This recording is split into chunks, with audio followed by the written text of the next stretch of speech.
মিশকাতুল শরার একই বর্ণনাতে একটা রাওয়ায়াত এসেছে, একজন বেদুইন আসছে আল্লাহর নবীর দরবারে।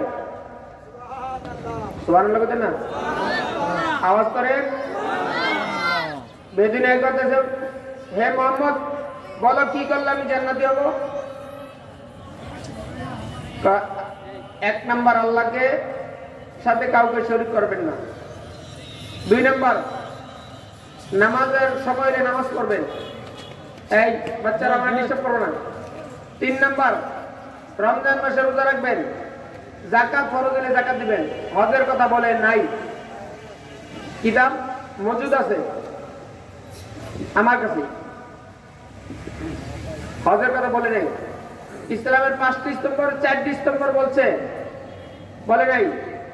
চলে গেল, লোকটা চলে যাচ্ছে, এখনো পর্যন্ত লোকটা ঈমান আনছে না আনে নাই, এই কথা প্রকাশ্যে বলে নাই। আল্লাহর নবী সরকার মদিনা দু জাহানের বাদশা নবী কামলে ওয়ালা নবী বলতেছে, যদি কোন সাহাবায়ে কেরামদেরকে বলতেছে, যদি কোন ব্যক্তিকে দেখে জান্নাতি দেখে, কোন ব্যক্তি দেখে তোমাদের নয়ন জুড়াইতে চাও, তাহলে উনাকে দেখো। আস্তে কোন, আস্তে কোন। এই হইলে সুবহানাল্লাহর অবস্থা। তা আমার অবস্থা কি গো? এখনো বেদুইন ঈমান আনছে না আনে নাই, আল্লাহ রাসূল জানে।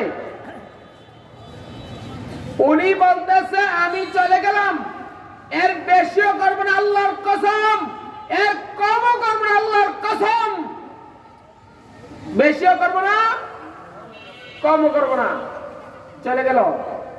আল্লাহর নবী বলতেছেন, তোমরা যদি দেখতে চাও, ফালানজুরু, নজর করে দেখো, কোন জান্নাতি লোক দেখতে চাইলে এই ব্যক্তিকে এই মুহূর্তে দেখে নাও। আস্তে কোন। আচ্ছা, জান্নাত কি দুনিয়াত না পরকালে? স্টেজে যারা আলেম আছেন আওয়াজ করেন, জান্নাত কি দুনিয়াত না পরকালে? তো রাসূল পাক এই মুহূর্তে এই জায়গায় থাইকা জান্নাত কোথায়, সেখানে জান্নাতি হবে, এই কথা বলে দেওয়া, এটা কি গায়েব না? কথা বল। যারা বুঝে না, এক রাসূল পাক গায়েব জানে না। আর বেকুব তুই হাদিসের ভাষাই বুঝুস না, তুই আর কি বুঝবি? আল্লাহ তোর কবলে একেবারে খাতামাল্লাহু আলা কুলুবিহিম ওয়া আলা সামইহিম ওয়া আলা আবসারিহিম, একবারে কলবের মধ্যে সিলমোহর মাইরা দিছে। তুই জীবনে রাসূলের পাকের শান, আল্লাহর শান কিছু বুঝবি না। বাবার আমার, ভাইয়ের আমার, বন্ধুরা আমার, আসুন একটু সামনে। হুজুর আমার 20 মিনিট দিছে, আমি জোর করে আধা ঘন্টা বলছি। প্যারে হাজিরিন, হুজুর একটা কথা বলছে, রাসূলের পাক সামনে যেমন দেখে, পিছনে তেমন দেখে। মিশকাতুল মাসাবির কিতাবের মধ্যে, কিতাবুস সালাতের মধ্যে যায়া দেখো, বাবুর রুকু ওয়াস সুজুদ, এখানে বলছে, আল্লাহর কসম করে আমার নবী বলতেছে, ফা ওয়াল্লাহ ইন্নী লা আরাকুম মিন বাদি, আমার সাহাবীরা তোমরা নামাজের মধ্যে রুকু এবং সিজদা ধীর ভাবে করো। আওয়াজ করেন। কেন? আমি সামনের দিকে যেমন দেখি, পিছনের দিকে তেমন দেখি। আমি ওয়াজিং না, আমি মাঝে মাঝে ওয়াজ করার প্লেয়ার না, আমি গোপনে থাকার চিন্তা করি। কিন্তু তারপরে হুজুরের কথায় আজকে আপনাদের মাঝে আসছে। আল্লাহর কসম করে বলতেছে, ইন্নী লা আরাকুম মিন বাদি। সহিহ বুখারীর হাদিস, মুসলিমের হাদিস মিশকাতুল মাসাবির হাদিস। এই কথা অস্বীকার করার মতো কোনো যুগ নাই। আমার নবী বলতেছে আমি সামনে যেমন দেখি তোমাদের রুকু সেজদাগুলো পিছনে তেমন দেখি। আল্লাহু আকবার বলেন, চিৎকার দেবেন আল্লাহু আকবার। একটা ছেলে থাকতে টাকা জন নারে তাকবীর দিতে জানের চেয়ে বেশি। আমি কিছু হাসিয়া বর্ণনা করে দিতেছি, হুজুরে আলোচনা করবো, আমি এত আলোচনা করার মতো ব্যক্তি না। আসুন আরো সামনে যাই। রসুলের পাক সরকার মদিনা দু জাহানের বাদশা নবী কামলে ওয়ালা নবী কাবা শরীফের গেইটের মধ্যে ঘুমিয়েছে। নবীদের ঘুম ও নবুয়ত। সেখানে একটি হাদিস বর্ণনা করেছে আবু হুরায়রা রাদিয়াল্লাহু তাআলা আনহু থেকে বর্ণিত, বুইস্তু বিজাওয়ামিল কালাম ওয়া নুসরতু বিররাব ওয়া বাইনা আনা নাইমুন রাআইতুনি আনা নাইমুন। আল্লাহর নবী সরকার মদিনা বলতেছেন, এমন একটা হাদিস আমার কাছে আসলো, আমার কাছে যদি পৃথিবীর কোন মানুষ আসে 1000 মাইল থেকে অথবা 1 মাসের দূরত্ব থেকে অথবা 1 মাইল দূরত্ব থেকে, এরকম ভাবে বুঝাইলেন যে তার ভিতরে একটা কম্পন সৃষ্টি হয়ে যায়, আমি নবীর কাছে যাচ্ছি। আস্তে গন, জোরে গন। প্রথম বলল বুইস্তু বিজাওয়ামিল কালাম, আমার আল্লাহ যদি আলিফ বলে, আলিফের ইশারাতে আমাকে কি বলেছে, কি ইন্ডিকেট করেছে আমি তা জানি, তার ব্যাখ্যা জানি, বিশ্লেষণ জানি, এর কমপ্লিট অর্থ আমার কাছে মজুদ আছে। আল্লাহু আকবার বলেন।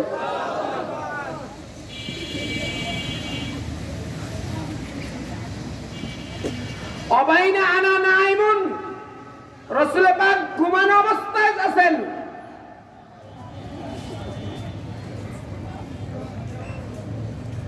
আল্লাহ তাবারক তাআলা আসমান এবং জমিনের সমস্ত খাজানার রহমতের ভান্ডার রাসূল পাকের ডাইন হাতের মধ্যে দিয়েছেন। বুখারী মুসলিমের হাদিস।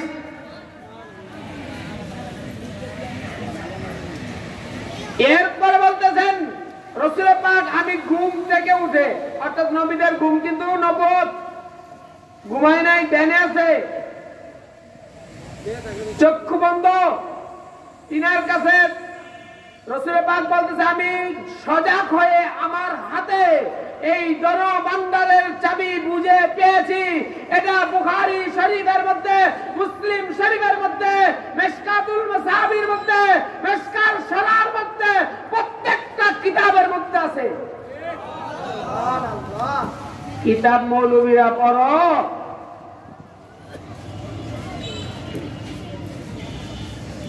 মৌলবীরা কিতাব পড়ো, একটু কিতাবের দিকে খেয়াল করো, গভীর মনোযোগ দিয়া। বয়স 40-এর কাছাকাছি, এখনো রাত 3-24 ঘন্টা কিতাবের দিকে নজর। একদিনে ডুব দিলে 3 দিন 4 দিন কিতাব থেকে লড়ি না।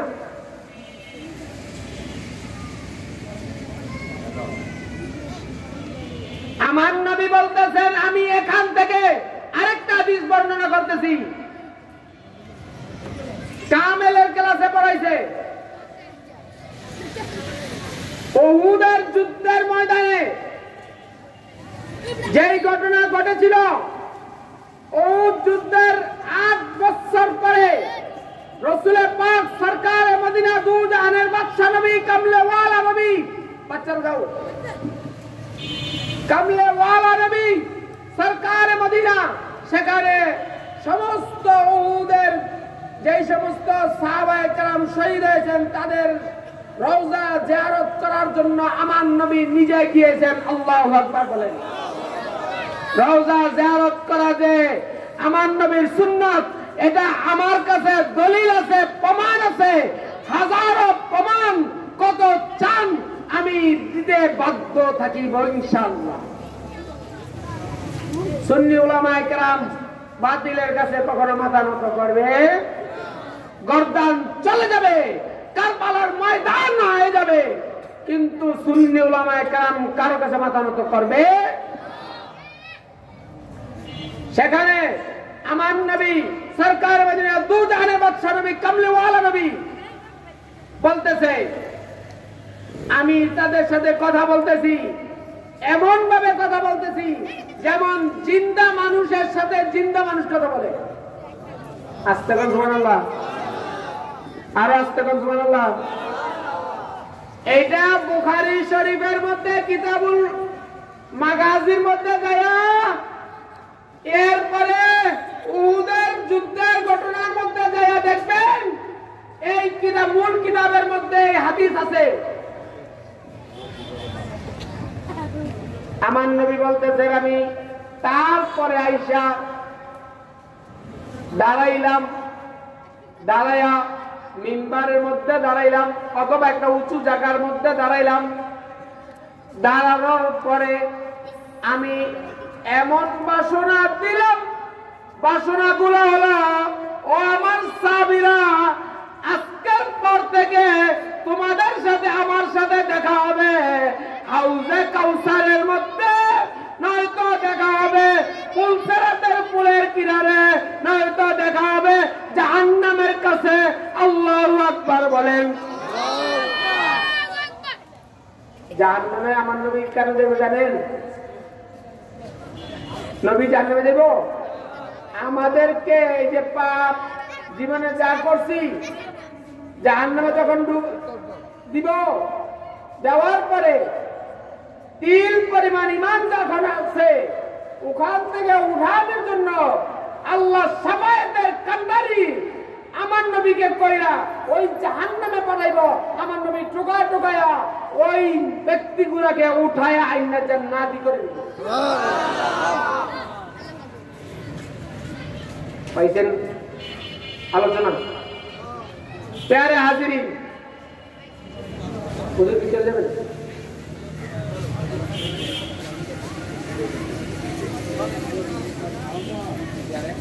প্যারে হাজিরিন, একটা কথা মনে রাখবেন, হযরত আম্মার উম্মে সালমা রাদিয়াল্লাহু তাআলা আনহার একটা ঘটনা বলতেছি। রাসূল পাক সরকার মদিনা দু জাহানের বাদশা নবী কামলিওয়ালা নবী, তিনি খাবার খেতেন, ওই অবস্থাতে একটা দস্তরখানা বিছিয়ে গেলেন। দস্তরখানার কাপড়টা ছিল লাল রঙের, দস্তরের কাগজটা ছিল, কাপড়টা ছিল লাল রঙের। কি রঙের ছিল? একটু বুঝেন বাবারা, লাল রঙের। এই দস্তরখানার কাপড়টা ওনার কাছে হেফাজতে আছে। রাসূল পাক দুনিয়া থেকে পর্দা করার পরে অনেক বছর পরে একজন বৃদ্ধ মহিলা আরবের আম্মাজান উম্মে সালমার কাছে যায়, বলতেছে আমাকে কিছু দান করেন, যেই দানের বিনিময়ে আমি সুস্থ হয়ে যাব। অসুস্থতা আমাকে ডিস্টার্ব করলে আমার কনসেপ্ট লড়ে যাবে, আমার আলোচনা নষ্ট হয়ে যাবে।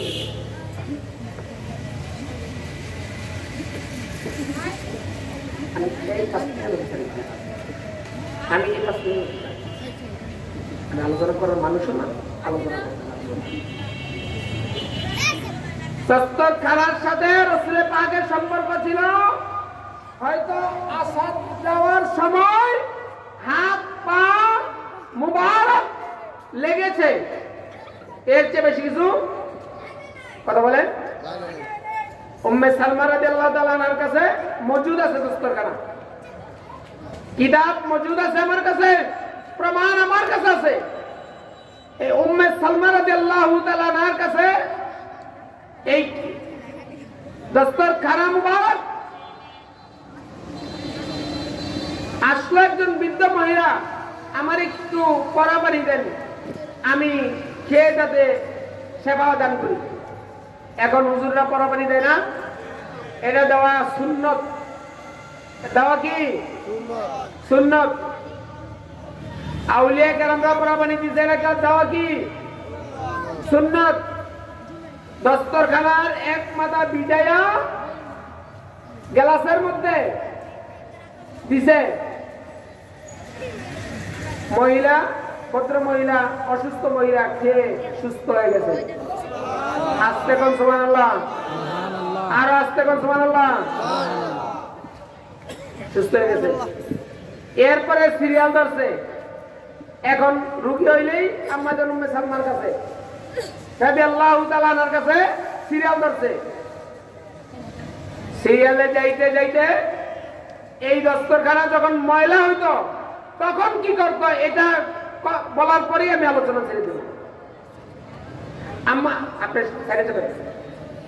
আম্মা জান উম্মে সালমা রাদিয়াল্লাহু তাআলা না বলতো, এই দস্তরখানাটাকে আমি পবিত্র লাকড়ি করার পরে এনে এক জায়গায় করতাম, এরপরে আগুন জ্বালাইতাম, দস্তরখানার মাথার মধ্যে লাগাই রাখতাম, আস্তে আস্তে আগুন দিয়ে পুড়ে এই দস্তরের ময়লা পরিষ্কার হয়ে এই দস্তরটা আগের মতো পূর্বের মতো লাল হয়ে যেত।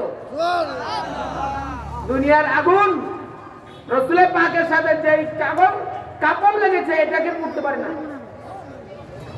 এখন বাবার আমার, ভাইয়ের আমার, বন্ধুরা আমার, আপনাদের জ্ঞান জগতে প্রশ্ন রেখে গেলাম। হযরতে জয়নুল আবেদিন রাদিয়াল্লাহু তাআলা সহ 12 জন নবী পরিবারের সদস্য যাদেরকে ফিরত দেওয়া হয়েছিল মদিনা শরীফে, তাদের থেকে আওলাদগণ এসে গোটা পৃথিবীতে আওলাদে রাসূল সরাসরি আসলে নাই। কতক্ষণ ব্লাড তো একটাই সম্পর্কের। দস্তরের যদি পাওয়ার এরকম হয় দুনিয়ার আগুনে জ্বালাইতে পারে না। নবীর সাথে রাসূলের পাকের সাথে দস্তরের সম্পর্ক হলো শুধু খাবারের সময় লেনা দেনা, এটাকেই জ্বালাইতে পারে না। আর আপনার সাথে যদি আওলাদে রাসূলের সম্পর্ক হয়ে যায়, জাহান্নামের আগুন আপনাকে জ্বালাইতে পারবে? কথা বলেন। যে যে দরবারের আছেন, যে যে দরবারের আছেন, যদি আওলাদে রাসূল হয়ে যায়, মাথা মুবারকটাকে নত করে দিবেন, কারণ ওনারা আওলাদে রাসূল আর আমরা হলাম গোলামে রাসূল, আশিক রাসূল। এই চিন্তা করে যদি আপনার মাথাটাকে নিচু করে দেন, আপনার সম্মান আল্লাহ বৃদ্ধি করে দিন। সুবহানাল্লাহ। 1 মিনিটের মধ্যে সেরে দিচ্ছি।